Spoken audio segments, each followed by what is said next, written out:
فأعوذ بالله السميع العليم من الشيطان الرجيم من همزه ونفخه ونبثه. بسم الله الرحمن الرحيم. والذين يكنزون الذهب والفضة ولا ينفقونها في سبيل الله فبشرهم بعذاب أليم يوم يحمى عليها في نار جهنم فتكوى بها جباههم وجنوبهم وظهورهم هذا ما كنزتم لأنفسكم فذوقوا ما كنتم تكنزون. سبحانك لا علم لنا إلا ما علمتنا إنك أنت العليم الحكيم. رب اشرح لي صدري ويسر لي أمري واحلل عقدة من لساني يفقهوا قولي. پیارے بھائیوں اور عزیز بہنوں، السلام علیکم ورحمۃ اللہ وبرکاتہ. پچھلی مجلس جو زکوٰۃ ہی سے متعلق تھی، اس میں زکوٰۃ کی اہمیت، اس کے فضائل اور زکوٰۃ نہ دینے والے کا شرعی حکم کیا ہے یہ واضح کیا گیا تھا. آج ہم اصل موضوع کی طرف آتے ہیں. چند مسائل زکوٰۃ سے متعلق. پہلا مسئلہ یہ ہے کہ وجوب زکوٰۃ کے شرائط کیا ہیں، یعنی کسی شخص کے بارے میں، کسی مال کے بارے میں کب یہ کہا جائے گا کہ ہاں اس کے اوپر زکوٰۃ واجب ہے. ورنہ انسان دنیا میں بہت سے ہیں، مومن بھی ہیں، کافر بھی ہیں، اچھے بھی ہیں، برے بھی ہیں، چھوٹے بھی ہیں، بڑے بھی ہیں، اور مال بہت قسم کا ہے. ایک شخص ہے جس کے پاس لوٹا ہوا مال لاکھوں کا موجود ہے. ایک شخص ہے جس نے سود کے اوپر کروڑوں کا مال جمع کر رکھا ہے. تو یہ بھی جاننا ضروری ہے کہ زکوٰۃ کے وجوب کے شرائط کیا ہیں. اس سلسلے میں علماء نے احادیث و قرآن پر نظر رکھتے ہوئے 5 شرطیں رکھی ہیں جو میں آپ کے سامنے رکھتا ہوں. پہلی شرط یہ ہے کہ مسلمان ہونا، یعنی زکوٰۃ فرض ہے کس کے اوپر؟ مسلمانوں کے اوپر. اللہ تبارک و تعالیٰ نے اپنے نبی صلی اللہ علیہ وسلم کو حکم دیا ہے کہ خذ من اموالہم صدقۃ تطہرہم وتزکیہم بہا وصلی علیہم ان صلاتک سکن لہم. اے نبی صلی اللہ علیہ وسلم، خذ من اموالہم صدقہ، ان کے مال سے صدقہ لو. ظاہر بات ہے یہ مراد ان سے کون ہے؟ مسلمان ہے. کیوں؟ اس لیے کہ اس صدقے کا جو نتیجہ آگے آیت میں بیان کیا گیا ہے وہ مسلمانوں ہی کے ساتھ خاص ہے. مثال کے طور پر آپ نے اللہ تعالیٰ نے بیان تطہرہم وتزکیہم بہا، یہ ان سے جو ان کے مال کی زکوٰۃ و صدقہ لے کر کے انہیں تم پاک کرو گے اور ان کا تزکیہ کرو گے. ظاہر بات ہے یہ اسی شخص کے ساتھ ہوگا جس کے اندر ایمان پایا جائے گا. ورنہ کافر چاہے اپنا پورا مال زکوٰۃ کے طور پر دے دے، چونکہ کفر اور شرک پایا جا رہا وہ کبھی معاف نہیں ہوگا الا ایک اس سے خصوصی طور پر اس سے توبہ کرے. وصلی علیہم ان صلاتک سکن لہم. اور وہ حدیث جو صحیح بخاری اور مسلم میں بڑی مشہور حدیث ہے اور بار بار علماء بیان کرتے ہیں، عبداللہ بن عباس رضی اللہ تعالی عنہما کی، کہ نبی کریم صلی اللہ علیہ وسلم نے معاذ بن جبل رضی اللہ تعالی عنہ کو جب یمن کی طرف دین کا داعی بنا کر کے بھیجا تو آپ نے ان سے فرمایا تھا کہ سب سے پہلے تم انہیں لا الہ الا اللہ محمد الرسول اللہ کی دعوت دینا. بعض روایتوں میں ہے کہ ان یوحد اللہ، یہ کہ وہ اللہ تبارک و تعالیٰ کی توحید بیان کریں. اگر وہ اس کا اقرار کر لیتے ہیں تو انہیں یہ بتانا کہ دن اور رات میں 5 نمازیں ان کے اوپر فرض ہیں، اور جب اس کا اقرار کر لیں تب یہ بتانا کہ اللہ تعالیٰ نے ان کے مالوں میں زکوٰۃ فرض کی ہے جو ان کے امیروں سے لے کر کے ان کے غریبوں پر خرچ کر دی جائے گی. ظاہر بات ہے اس سے بالکل واضح ہے کہ یہ معاملہ کس کے ساتھ ہے؟ مسلمانوں کے ساتھ ہے. تو گویا زکوٰۃ فرض ہے مسلمان پر، کافر پر زکوٰۃ فرض نہیں ہے. یہ الگ مسئلہ ہے کہ قرآن مجید کی بعض آیات سے اشارہ ملتا ہے کہ قیامت کے دن اللہ تبارک و تعالی ان سے نماز اور زکوٰۃ کا بھی حساب لے گا. جیسے سورہ الدہر کے اندر سورہ المدثر میں اللہ تعالیٰ فرماتا ہے کہ ما سلککم فی سقر قالوا لم نک من المصلین ولم نک نطعم المسکین. اگر یہ مجرمین سے مراد کافر ہیں تو جب ان سے پوچھے جائیں گے، اہل جنت پوچھیں گے کہ آخر تم تو بڑے عقل کر کے چلتے تھے اور بڑے فخر میں تھے، آج تمہیں تمہارے جہنم میں جانے کا سبب کیا ہے؟ تو وہ کیا کہیں گے؟ لم نکو من المصلین، کہ ہم نماز نہیں پڑھتے تھے۔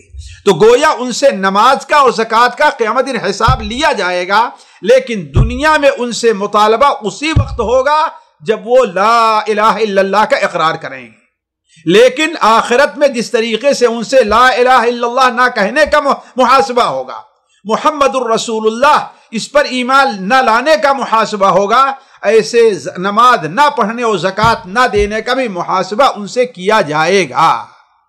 تو کہنے کا مطلب یہ ہے کہ زکوٰۃ مسلمانوں پر فرض ہے، اگر کوئی کافر زکوٰۃ دیتا ہے تو اس کی زکوٰۃ بھی قبول نہیں کی جائے گی، بلکہ اس کے اوپر گویا حق باقی رہے گا، جیسا کہ اللہ تعالیٰ قرآن مجید میں ارشاد فرماتا ہے منافقین سے متعلق، وَمَا مَنَعَهُمْ أَن تُقْبَلَ مِنْهُمْ صَدَقَاتُهُمْ إِلَّا نَفَقَاتِهِمْ وَمَا مَنَعَهُمْ أَن تُقْبَلَ مِنْهُمْ نَفَقَاتُهُمْ إِلَّا أَنَّهُمْ كَفَرُوا بِاللَّهِ وَبِرَسُولِهِ وَلَا يَأْتُونَ الصَّلَاةَ إِلَّا وَهُمْ كُسَالَىٰ وَلَا يُنْفِقُونَ إِلَّا وَهُمْ كَارِهُونَ۔ ان کے نفقات اور ان کے صدقے کو اللہ تعالیٰ نے قبول کیوں نہیں فرمایا؟ اس لیے کہ انہم کفروا باللہ ورسولہ، وہ اللہ اور اس کے رسول کے ساتھ کفر کر رہے ہیں۔ لہذا پہلی شرط یہ ہے زکوٰۃ کے واجب ہونے کی کہ وہ شخص مسلمان ہو۔ دوسری شرط یہ ہے کہ صرف مسلمان ہونا کافی نہیں ہے، ضروری یہ ہے کہ اس کے پاس اتنا مال پایا جائے کہ وہ نصاب کو پہنچے، کیونکہ جو انسان عموماً نصاب کا مالک نہیں ہے وہ خود اپنے خرچ کے برابر یا اس سے کم کا مالک ہوتا ہے، اس لیے وجوب زکوٰۃ کے لیے نصاب کو ضروری قرار دیا گیا ہے۔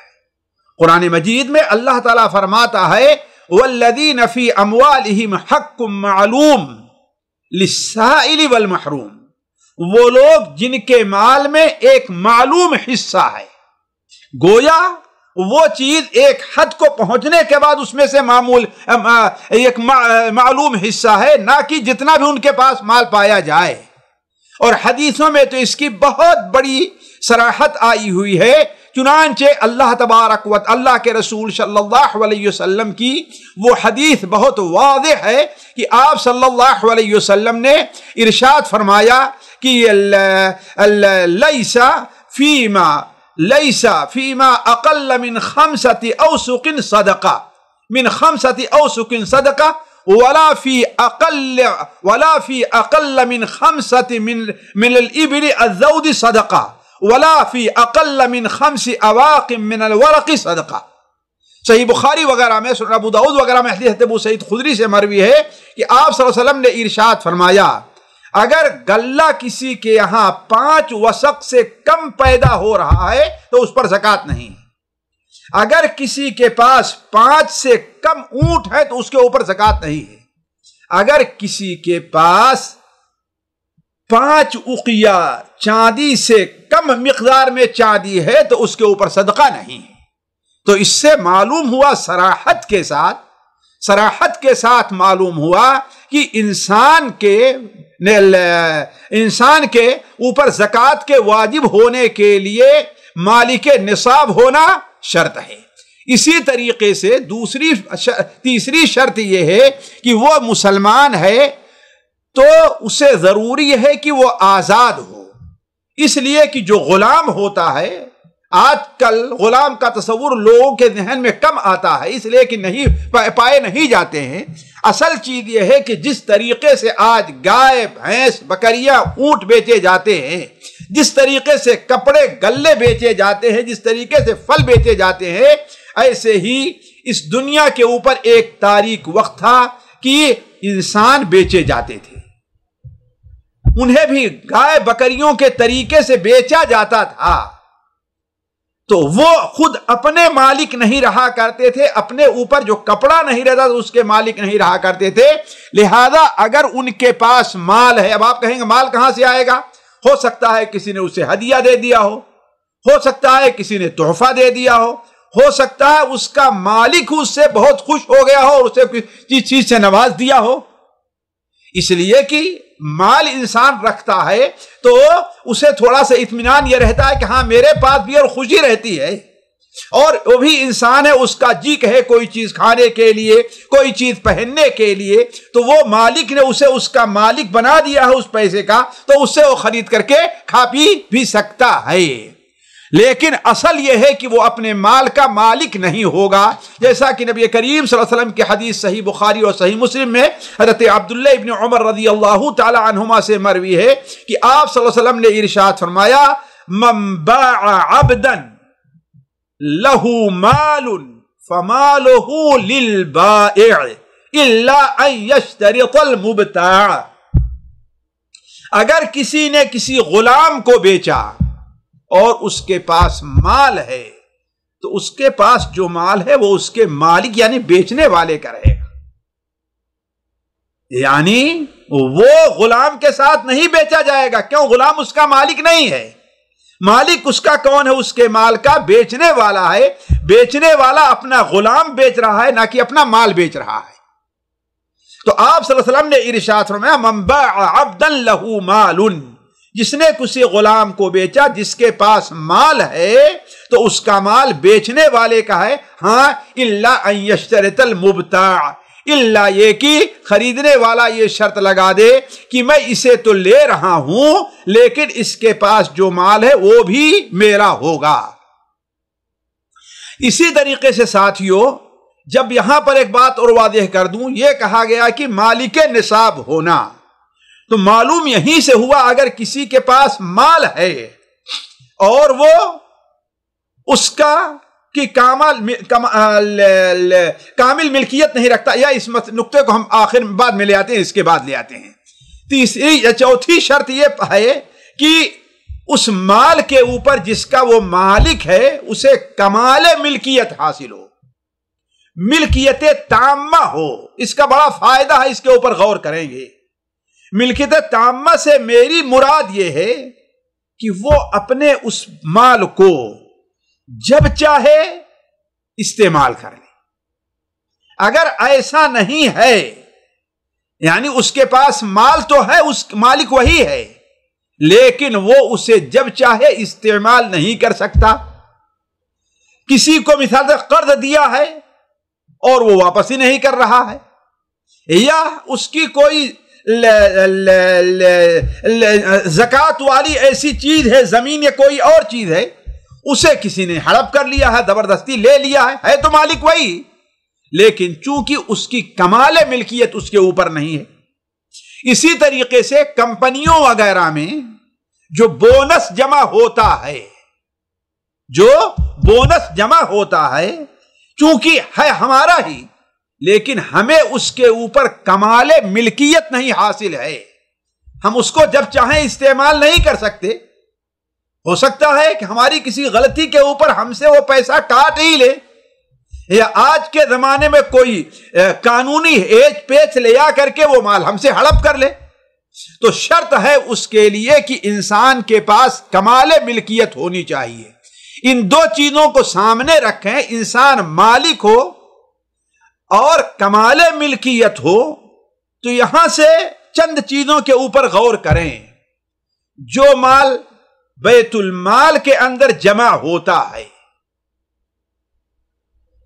اس کے اوپر زکوٰۃ نہیں ہے، کیوں؟ اس لیے کہ اس کا کوئی ایک آدمی مالک نہیں ہے، اور جو مالک ہے اسے اس پر کمال ملکیت تصرف حاصل نہیں کہ وہ جہاں چاہے اس کے اوپر خرچ کر دے۔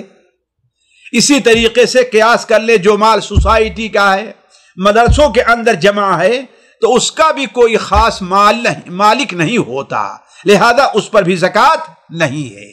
اسی طریقے سے علماء نے یہاں ایک نقطہ اور رکھا ہے، کسی نے اگر کسی کا مال غصب کر لیا ہے، ظاہر بات ہے وہ اس کا اپنا مال نہیں، حقیقی مالک نہیں ہے، اگرچہ اس پر تصرف کر رہا ہے لیکن حقیقی مالک نہیں ہے، لہذا اس کے اوپر زکوٰۃ نہیں، اللہ تعالیٰ اس کی زکوٰۃ قبول بھی نہیں کرے گا۔ اسی طریقے سے اگر کسی نے چوری کر کے، رشوت کر کے سود لے کر کے بہت سارا مال جمع کر لیا ہے، تو علماء کہتے ہیں کہ اس کے اوپر بھی زکوٰۃ نہیں ہے۔ کیوں؟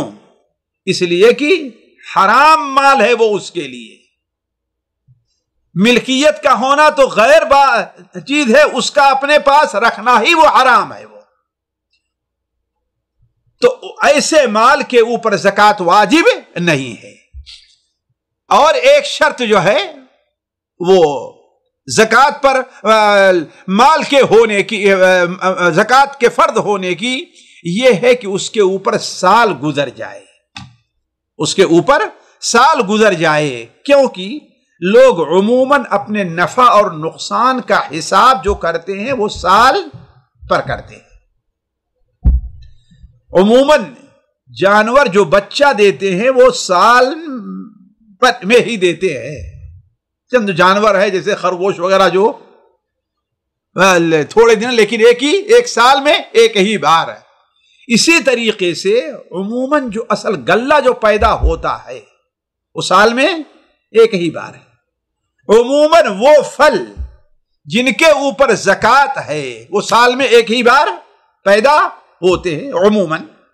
اس لیے اہل علم، اللہ اس شریعت نے شرط رکھی ہے کہ زکوٰۃ کے وجوب کی ایک شرط یہ بھی ہے کہ اس کے اوپر سال پورا ہو جائے، جیسا کہ مائی عائشہ رضی اللہ تعالی عنہا کی حدیث ہے، لا زکوٰۃ فی مال حتی یحول علیہ الحول، مال میں، کسی بھی مال میں زکوٰۃ نہیں ہے یہاں تک کہ اس کے اوپر سال گزر جائے۔ حضرت عبداللہ ابن عمر رضی اللہ تعالی عنہ کی ایک حدیث ہے سنن ترمذی وغیرہ میں کہ انہوں نے بیان فرمایا، من استفاد مالا، جو شخص کسی مال پر، کوئی مال اس کو مل رہا ہے، فلا زکوٰۃ علیہ، اس کے اوپر کوئی زکوٰۃ نہیں ہے، حتی یحول علیہ الحول، یہاں تک کہ اس کے اوپر سال گزر جائے۔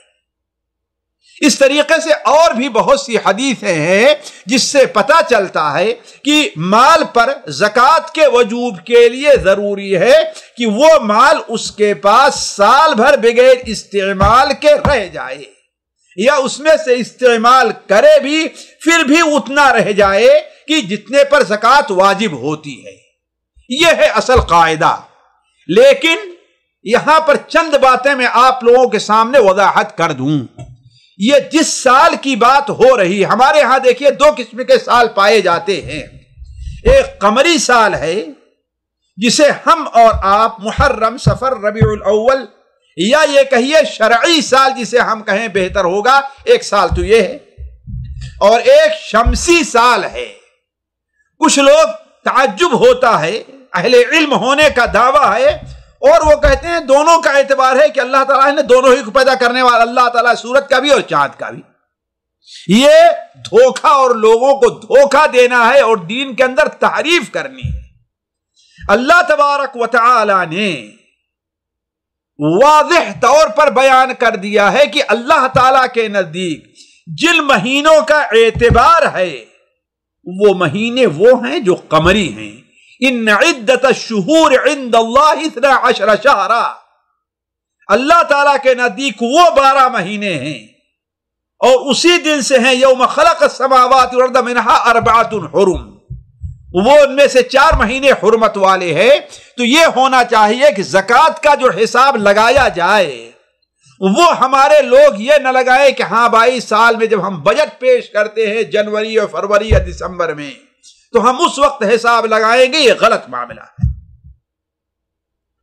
اس کا حساب کیا لگایا جائے گا؟ قمری سال کا، یعنی محرم، صفر، ربیع الاول، ربیع الاخر، اس کا لگایا جائے گا۔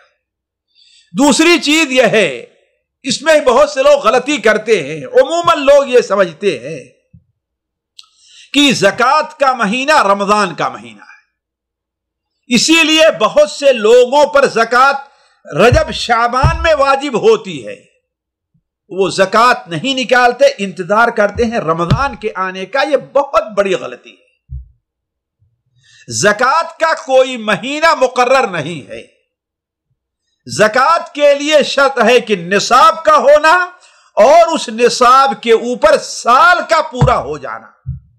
وہ سال محرم میں پورا ہو، ذی الحجہ میں پورا ہو، وہ سال ربیع الاول میں پورا ہو، رمضان میں پورا ہو یا شعبان میں پورا ہو، کسی بھی مہینے میں پورا ہو. جب پورا ہو جائے گا تو آپ کے اوپر واجب ہے کہ اس کی زکات نکالیں. یہ تو ہو سکتا ہے کہ آپ اپنے مال کی زکات وقت سے پہلے نکال دیں. مثال کے طور پر آپ کا سال پورا ہو رہا تھا محرم میں، ابھی 3 مہینہ باقی ہیں، رمضان میں شوال، ذوالقعدہ، ذی الحجہ باقی ہیں. آپ ان سے پہلے چوتھے مہینے یعنی رمضان ہی میں زکات نکال دیے، وقت سے پہلے نکال دیے، یہ جائز ہے آپ کے لیے. لیکن سال پورا ہو رہا ہے رجب میں اور آپ ٹال دیں اس کو کہ کب ہم زکات دیں گے رمضان میں، یہ آپ کے لیے جائز نہیں. اس مال کو اپنے مال کے ساتھ ملائے رکھنا آپ کے لیے جائز نہیں ہے. نہ یہ کہ اسے اٹھا کے تجوری میں رکھیں. اگر فقیر محتاج مسکین مل رہے ہیں اس لیے کہ جس طریقے سے لوگ محتاج رمضان کے مہینے میں ہوتے ہیں ایسے کھانے اور پینے کے لیے دوسرے مہینے بھی محتاج ہوتے ہیں.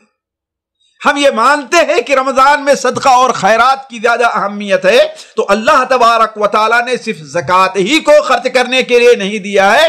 ان فی حقاً سوى الزکاۃ، زکات نیز صدقہ تو خیرات کے لیے بھی آپ رکھیے. یا اگر اپنی زکات آپ رمضان ہی میں نکالنا چاہتے ہیں تو اس کو مقدم کر کے پیچھے لے آئیے، نہ کہ آگے لے جائیے. تیسری بات یہ ہے، کچھ مال ایسے ہیں جن پر سال گزرنا شرط نہیں ہے. کچھ مال ایسے ہیں جن کے لیے یہ ضروری نہیں ہے کہ ان کے اوپر سال گزر جائے. نہیں، وہ جیسے ہی آپ کے قبضے میں آ جائیں آپ اس کی زکات دے دیں. اور علماء کہتے ہیں وہ 5 قسم کے ہیں. وہ 5 قسم کے ہیں. پہلا مال زمینی پیداوار ہے، زمین سے جو غلہ پیدا ہوا ہے، گیہوں ہے، جو ہے، چنا ہے، جو پیدا ہوا ہے، یا جو پھل پیدا ہوئے ہیں کھجور کی شکل میں، انگور کی شکل میں جو پیدا ہوئے ہیں، وہ جس وقت آپ کے قبضے میں آ جائیں وہ آپ زکات دیجئے، چاہے جو مہینہ اس کا ہو. اب یہ نہیں کہ آپ اس کو رکھیں انتظار کریں سال پورا ہونے کا، نہیں، اس کی زکات فوراً ہے. اللہ تعالیٰ فرماتا ہے وَآتُوا حَقَّهُ يَوْمَ حَصَادِهِ، جس دن اسے کاٹ کر کے صاف کر کے کھلیان میں رکھ لو. اب کیا ہے، گھر لے جانا ہے تب اس کی زکات نکال کر کے دو. اور دوسرا کیا ہے، مال تجارت کا فائدہ ہے. مال تجارت کا فائدہ ہے، اس کو بھی اچھی طریقے سے سمجھیں. مال تجارت کے فائدے سے مراد یہ ہے، مثال کے طور پر آپ نے ابھی پچھلے شعبان میں 15 شعبان سے 10 لاکھ کی تجارت شروع کی. ظاہر بات اس کے اوپر ابھی کوئی زکات نہیں ہے یہاں تک کہ آئندہ آنے والا شعبان آ جائے. لیکن اس 10 لاکھ میں فائدہ ہوا ہے. یہ 10 لاکھ بڑھ کر کے 15 لاکھ ہو گئے ہیں، 12-13 لاکھ ہو گئے ہیں، لیکن سال صرف 10 لاکھ کے اوپر گزرا ہے. البتہ زکات آپ کو پورے کی دینی ہوگی، ہر پورے پر زکات واجب. اس کے لیے اللہ یہ کہ آپ الگ سے باہر سے کوئی مال لے آ کر کے اس میں لگائیں تو اس کا حساب الگ رہے گا. لیکن اسی 10 لاکھ کے اندر فائدہ جو ہوا ہے، 10 لاکھ کا جو فائدہ ہوا، اسی فائدے سے کیسے یہ چیز آپ کا مال بڑھ کر کے 10 سے 12-15 ہو گیا ہے، تو اب اس فائدے کے اوپر سال کا گزرنا نہیں دیکھنا ہے. تیسری چیز یہ ہے جس پر سال کا گزرنا نہیں دیکھنا ہوگا، وہ جانوروں کی اولاد ہے. مویشی ہیں آپ کے پاس، 50-60 بکریاں ہیں، 70 بکریاں ہیں، آپ ان کے مالک پچھلے رجب کے اندر ہوئے ہیں. آپ نے خریدا ہے، یا آپ کو ورثہ میں مل گئی ہیں، یا کسی اللہ کے نیک بندے نے آپ کو اتنی بکریاں ہبہ کر دی ہیں. کوئی بھی صورت ہو سکتی ہے، یعنی انسان کے مالک ہونے کی جو جائز صورت ہے وہ صورتیں ان صورت میں اس کے پاس آیا ہو، تو اب ایسی صورت میں ان کے اوپر زکوٰۃ واجب ہوئی۔ اب سال دیکھا جائے گا، لیکن سال آتے آتے اسی درمیان جو 70 بکریاں تھیں ان میں سے 50 بکریوں نے کیا کام کیا کہ 2 بچے، بلکہ ایک نے 2 نے 3 بچے دے دیے۔ اب وہ مال سال پورا ہوتے ہوتے بڑھ کر کے 121، 22، 23 تک پہنچ چکا ہے، تو اب آپ کو پورے 121، 22 میں یعنی 2 بکریاں زکوٰۃ کے طور پر دینی ہوگی۔ 2 بکریاں زکوٰۃ کے طور پر، یہ اگرچہ سال کس پر گزرا ہے، ابھی 70 بکریوں پر گزرا ہے، لیکن ان کا اعتبار نہیں ہے۔ کیوں؟ اس لیے کہ یہ جو زیادہ بکریاں ہوئی ہیں آپ کہیں باہر سے لے کر کے نہیں آئے ہیں، وہ بکریاں انہی بکریوں سے پیدا شدہ ہیں، لہذا اس مسئلے کو بھی سمجھنا چاہیے۔ ہاں، اگر آپ نے 70 بکریاں تھی اور 70 بکریاں اور خرید کر کے لے آئے باہر سے، تو سال پورا ہونے پر صرف 70 بکریوں کی زکوٰۃ ہوگی، باقی 70 بکریوں کے لیے آنے والا سال دیکھا جائے گا۔ جی، اسی طریقے سے جن کے اوپر سال کا گزرنا شرط نہیں ہے وہ مال مدفون ہے، جسے رکاز کہا گیا ہے، یعنی زمانے جاہلیت کے اندر کہیں پر مال دفن ہو گیا تھا، کسی انسان نے کھدائی کی، اس کو وہ مال مل گیا، وہ مال مل گیا، اور ایسی زمین میں ملا ہے کہ جو زمین آپ کی نہیں ہے۔ ہاں، کسی ایسی زمین میں ملے کہ وہ زمین آپ نے خریدی ہے، تو ہو سکتا ہے کہ اس کا ہو اس میں۔ تو علی کل حال ایسا مال مدفون اگر مل جائے تو اس پر وفر رکاز الخمس، 5واں حصہ جس دن آپ کو ملے اس دن دینا ہے، سال کا گزرنا اس پر دیکھنا نہیں۔ اسی لیے علماء کہتے ہیں، اسی طرح علماء کہتے ہیں 5ویں چیز جس پر سال کا گزرنا شرط ہے وہ معدنیات ہیں۔ معدنیات، لوہا، یہ ساری چیزیں جو ملتی ہیں انسان کو، تو اس کے اوپر یہ نہیں دیکھا جائے گا کہ ہاں سال گزرے جب ملے تو اس کے اوپر زکوٰۃ دینی ہے۔ اب آگے والا مسئلہ ہم چلتے ہیں کہ کن چیزوں پر زکوٰۃ واجب ہے۔ یہ تو وہ بیان کی باتیں تھی کن حالات میں کن شرطوں کے ساتھ زکوٰۃ واجب ہے۔ اب ہم آتے ہیں اس نقطے کی طرف کن چیزوں پر زکوٰۃ واجب ہے۔ دیکھیں، یہاں سب سے پہلی چیز تو یہ بات رکھیں کہ زکوٰۃ کا جو معاملہ ہے ساتھیوں، یہ لوگوں کا اپنا اجتہادی اور علماء کا اپنا اجتہادی نہیں ہے۔ چاہے جس مال میں زکوٰۃ واجب ہو رہی ہے، چاہے جتنی مقدار میں زکوٰۃ واجب ہو رہی ہے، چاہے جس کو دینا ہے زکوٰۃ، واجبی زکوٰۃ، یہ اپنے لوگوں کے اصطلاح پر اور لوگوں کے اجتہاد پر نہیں ہے، یہ خالص شرعی مسئلہ ہے۔ اس لیے آپ اپنی زکوٰۃ دینے کے لیے اس میں یہ نہ ہو کہ کسی سے آپ کی محبت ہے، رشتہ داری ہے، اگرچہ وہ غریب نہیں ہے اتنا کہ اللہ اسے زکوٰۃ کا حقدار سمجھا، تو آپ کیا ہے اس کے پاس، محبت میں آپ اسے زکوٰۃ دے دیں، نہیں۔ ایک چیز یہ ہے۔ دوسری بات یہ ہے زکوٰۃ کی جو نوعیت ہے اس کے اعتبار سے زکوٰۃ کا جو نصاب ہے وہ بدلتا رہتا ہے۔ زکوٰۃ کی جو نوعیت ہے ایک غلہ ہی ہے، کبھی اس میں عشر دینا واجب ہوگا، کبھی نصف عشر ہوگا یعنی 5%، یعنی 20 میں 1، اور کبھی ان دونوں کے درمیان میں بھی ہوگا، جیسا کہ علماء کہتے ہیں۔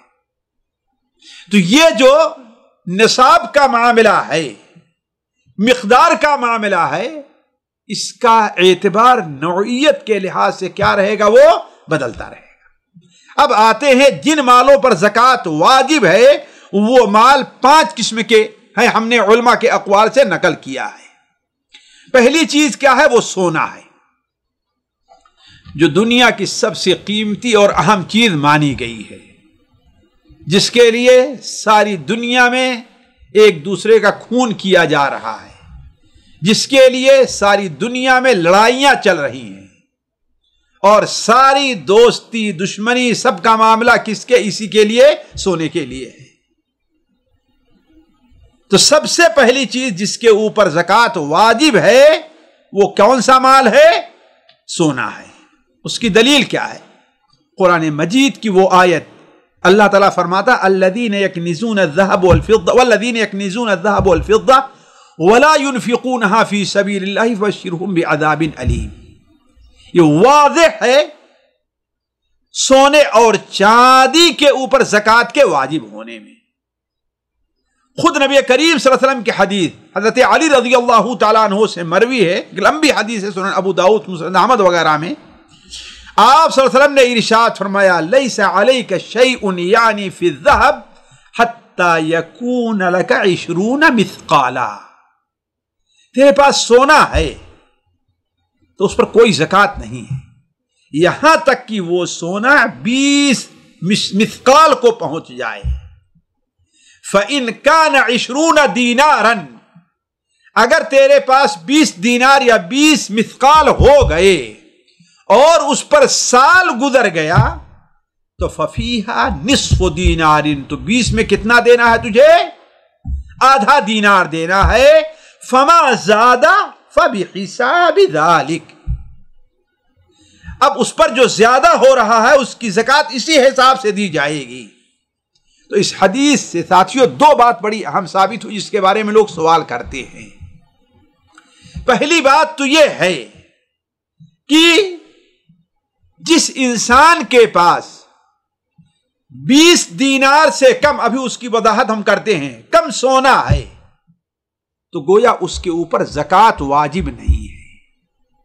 وہ استعمال کرے، رکھے رہے، تجوری میں رکھے، کچھ بھی کرے، اس پر زکوٰۃ نہیں ہے۔ ایک بات۔ دوسری بات یہ ہے کہ جب 20 دینار یا 20 مثقال پورے ہو گئے تو اب ایک سے لے کر کے پورے کی زکوٰۃ دی جائے گی۔ آپ نے کیا بیان فرمایا؟ فَإِنْ كَانَ لَكَ 20 دِينَارًا وَحَالَ عَلَيْهَا الْحَوْلُ فَفِيهَا نِصْفُ دِينَار، یہ اس 20 دینار کا حصہ کتنا بنے گا؟ نصف دینار، یعنی 1 دینار سے زکوٰۃ لی جائے گی، 1 دینار کی بھی زکوٰۃ لی جائے گی۔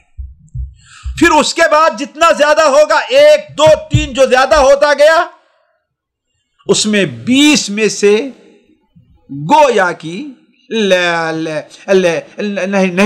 اس میں جو ہے 100 میں سے گویا کی 2.5% نکال لیا جائے گا، یعنی 20 میں سے آدھا گویا کی نکال لیا گیا، 40 میں سے 1 نکال لیا گیا۔ تو یہ سونے کی زکوٰۃ کے وجوب ہے۔ اب یہ 20 دینار یا 20 مثقال کتنے ہوتے ہیں؟ ہم لوگ بچپن سے یہ سنتے آئے ہیں کہ علماء کہتے آئے ہیں کہ 20 دینار کی مقدار ہوتی ہے 7.5 تولہ سونا۔ اور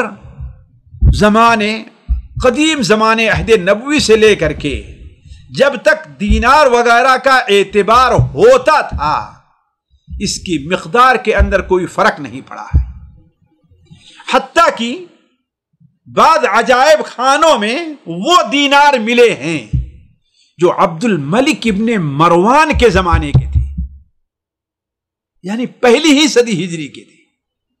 ان کا جو وزن کیا گیا ہے تو وہ بھی اسی کے برابر نکلے ہیں جی، یعنی 7.5 تولہ سونا کے لحاظ سے بھی نکلے ہیں۔ تو اس میں کوئی تبدیلی واقع نہیں ہوئی ہے۔ تو ہمارے ہاں قدیم زمانے سے علماء نے کیا کہا ہے کہ اس کی تعداد کیا ہے؟ 7.5 تولہ سونا ہے عصر حاضر۔ اور یہ بتا دوں وہ تولہ جو آج چل رہا ہے مارکیٹ میں 10 گرام کا، اس کا اعتبار نہیں ہے، اس لیے کہ یہ تولہ اصل تولہ نہیں ہے، یہ 10 گرام ہے، اپنی آسانی کے لیے اسے تولہ مان لیا ہے، ورنہ تولہ تقریباً 11 گرام کے قریب ہوتا ہے۔ اس کو ہمیشہ سامنے رکھا جائے، اس کو ذہن میں رکھنا چاہیے۔ تو عصر حاضر کے وزن کے لحاظ سے 1 دینار جو ہوتا ہے وہ 4.24 گرام سونے کا ہوتا ہے، 4.24 گرام سونے کا ہوتا ہے۔ اس طرح گویا جو آج 24 عیار یا 22 عیار کا سونا مانا جاتا ہے، اچھا اس کا وزن جو 4.24 کو اگر 20 سے ضرب دیتے ہیں تو وہ 85 کے قریب جا کر کے پہنچتا ہے. تو 85 گرام سونا، اور آپ اگر 11 سے اوپر 1 گرام سے تولا کو لیں پھر بھی وہ جا کر تقریباً اسی کو جا کر کے پڑے گا. تو گویا کہ وہ 85 گرام سونے کا بنتا ہے. لہذا جس کے پاس 85 گرام سونا ہے وہ زکوٰۃ کے نصاب کا مالک ہے. اب اس میں سے دینا کتنا ہے؟ ظاہر بات ہے 20 میں آدھا، 40 میں 1 اور 100 میں کتنا دینا ہے؟ گویا 2.5. یہ بن جاتا ہے، آسان ہے اس کا. یعنی اس کا حساب آپ لگا لیں. اگر سونا دینا ہے تو اس کو آپ جو ہے 40 سے ضرب دے دیں، 40 حصوں میں 20 حصوں میں تقسیم کر دیں، یا 40 حصوں میں تقسیم کر کے اس میں سے 1 نکال لیں، 20 میں تقسیم کر کے اس کو آدھا نکال لیں. اتنا وزن جتنا ہوتا ہے وہ اس کو دے دیا جائے. گویا یہ دیکھا جائے تو 20 گرام کے اندر، 20 مثقال کے اندر جہاں نصف بنا ہے وہ 40 جب ہوگا تو وہ 1 بن جائے گا آسانی کے ساتھ. اسی طریقے سے دوسری چیز جس کے اوپر زکوٰۃ ہے وہ چاندی ہے. چاندی کا نام حدیثوں کے نصاب حدیثوں میں 5 اقیہ بیان کیا گیا ہے. اس کے وجوب کی دلیل وہی قرآن مجید کی آیت ہے، اور حدیث کے اندر بھی بالکل واضح ہے. آپ نے بیان فرمایا لیس فیما دون 5 اواق من الذهب 5 اواق صدقہ. 5 اقیہ سے کم میں صدقہ نہیں ہے. صحیح بخاری اور مسلم حضرت ابو سعید خدری کی روایت ہے.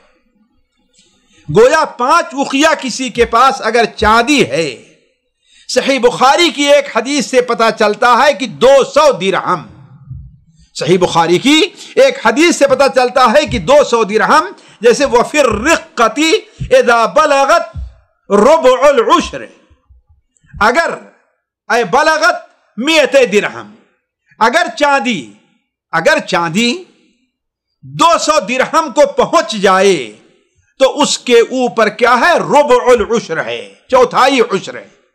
یعنی کتنا ہوگا؟ چوتھائی عشر جو ہے 200 درہم کا 40 بن جائے گا.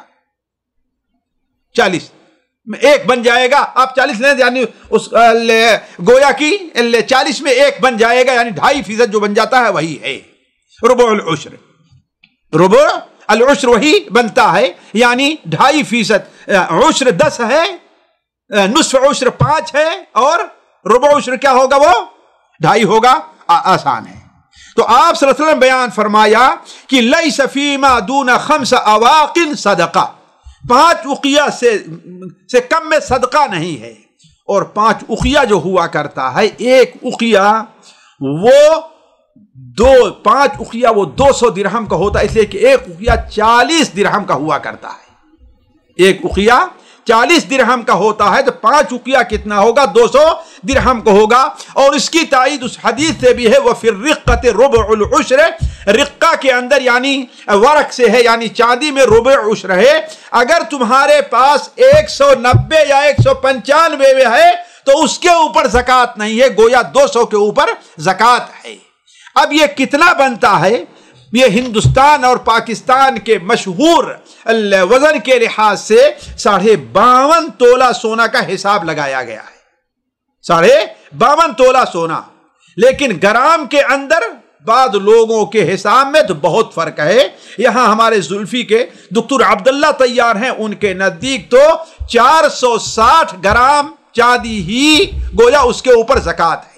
لیکن عموماً علماء جو گئے ہیں وہ 590 اور 595 گرام چاندی کے اوپر زکوٰۃ کو واجب کرتے ہیں. 590 یا 595. تو گویا جو شخص اتنی 590 گرام چاندی کا مالک ہے اسے اس کا 40واں حصہ یا 2.5% زکوٰۃ کے اندر دینا ہے.